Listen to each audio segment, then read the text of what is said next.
Bonjour à tous et bienvenue dans cette nouvelle vidéo d'analyse politique. Aujourd'hui, nous nous intéressons à une intervention percutante de Jean-Luc Mélenchon sur le conflit israélo-palestinien, le rôle de Benjamin Netanyahou et la position de la France dans cette crise. Nous allons décortiquer son discours, analyser ses arguments et mettre à lumière les implications de ses propos avec des preuves et des faits concrets. Qui peut arrêter Benjamin Netanyahou? Le président des États-Unis, d'une part, il peut l'arrêter immédiatement en décidant qu'il ne fournit plus d'armes. Deuxièmement, vous avez confiance en Donald Trump sur cette histoire, par exemple? Je ne crois pas qu'il le fasse. Il a nommé les pires intégristes qu'il a envoyés là-bas comme diplomates et ainsi de suite. Bien, le but maintenant de M. Netanyahou, il se sent des ailes avec M. Trump, président des États-Unis, c'est de détruire le Liban en tant qu'État-nation.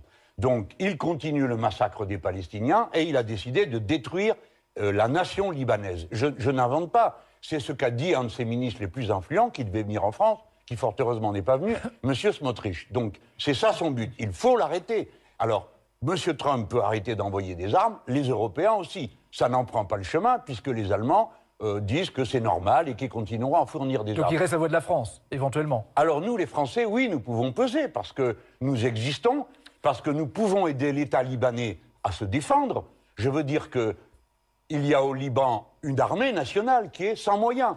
Et si l'armée nationale avait des moyens, alors les frontières pourraient être garanties par les Libanais eux-mêmes.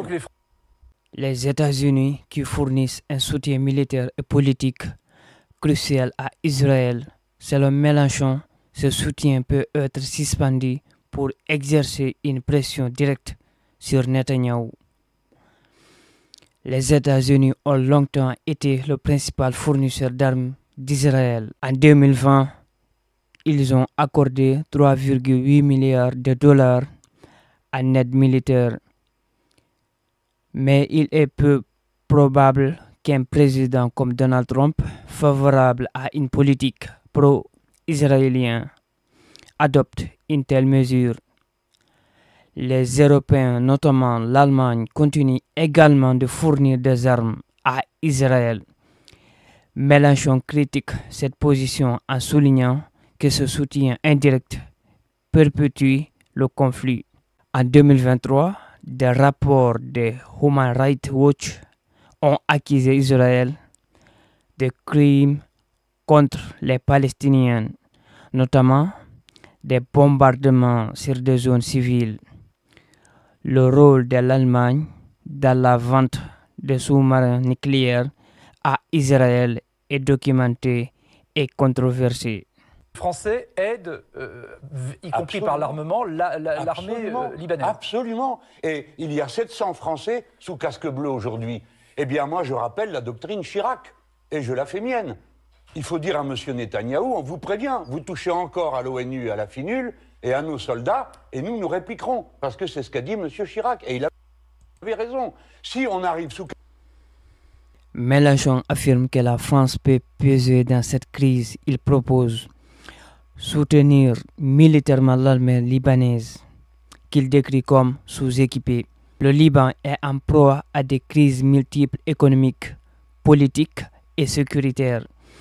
L'armée libanaise, bien que centrale dans la stabilité du pays, manque de ressources face à des tensions régionales.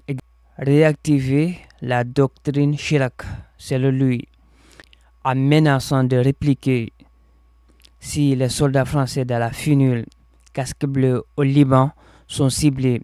Cette doctrine avait été énoncée dans les années 2000, lorsqu'un veto fort de la France était essentiel au maintien de la paix au Moyen-Orient.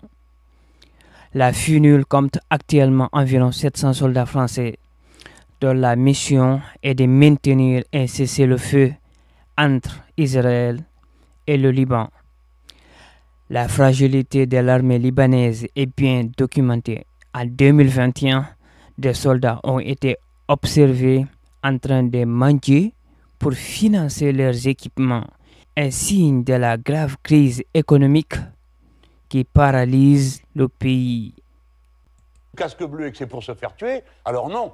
à quoi sert de s'appeler force d'interposition? Vous avez tiqué tout à l'heure quand j'ai dit mouvement à propos du Hezbollah. Pourquoi?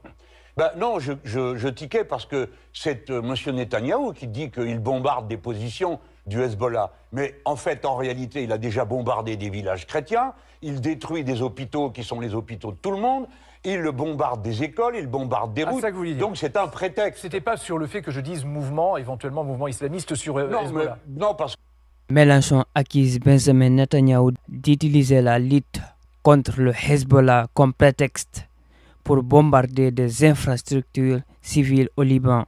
Il affirme que des villages chrétiens, des écoles et des hôpitaux ont été ciblés, montrant que les frappes israéliennes dépassent largement les positions militaires supposées du Hezbollah.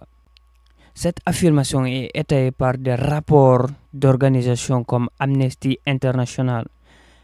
En 2006, pendant la guerre Israël-Hezbollah, des infrastructures civiles libanaises avaient été massivement bombardées.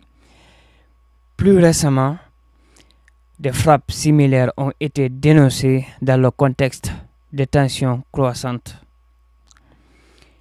Une enquête de l'ONU en 2023 a rapporté des violations des droits de l'homme, notamment l'utilisation disproportionnée de la force contre des civils palestiniens et libanais. Parce que ça, eux-mêmes se nomment comme ça, et il y a des députés du Hezbollah au Liban. Le Hezbollah est au Liban une force politique libanaise. Alors, vous et moi, on en pense qu'on veut, mais c'est quand même les Libanais qui élisent qui ils veulent. Mais je pense que les Libanais, je me permets de, sans vouloir m'ingérer, il faudrait qu'ils aient un président de la République. Et je suis allé en janvier dernier au Liban, le chef d'état-major des armées, qui est le général Joseph Aoun, je trouve, pourrait, dans une période intermédiaire, au moins symboliser l'État et la nation libanaise. Mélenchon rappelle que le Hezbollah, bien que considéré comme un groupe terroriste par plusieurs pays, est aussi une force politique au Liban, avec des députés élus. Il défend l'idée que les Libanais doivent être libres et choisir leur propre gouvernement. Cette position est délicate car elle peut être perçue comme une normalisation du Hezbollah. Cependant, il est vrai que ce groupe joue un rôle central dans la politique libanaise, ce qui rend toute tentative d'exclusion impossible sans exacerber les tensions internes. Depuis 1992, le Hezbollah participe aux élections parlementaires au Liban.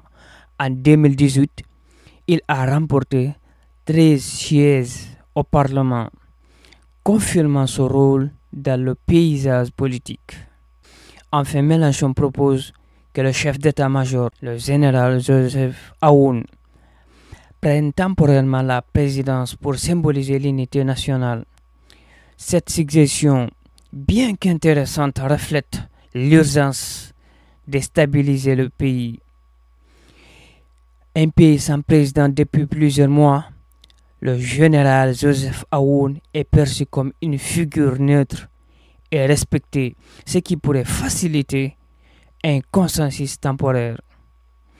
En janvier 2023, des personnalités politiques libanaises ont proposé le général Aoun comme candidat potentiel, mais des divergences entre partis ont empêché tout accord. Car le Liban est une nation. Avec un Jean-Luc Mélenchon délivre un plaidoyer qui mêle critique, appel à l'action et proposition de solutions. Il met à lumière l'urgence d'un engagement international pour stopper l'escalade de la violence au Moyen-Orient, tout en appelant la France à jouer un rôle actif. Qu'en pensez-vous? La France peut-elle réellement peser face à de tels enjeux géopolitiques? Laissez vos avis en commentaire et on se retrouve pour une prochaine analyse.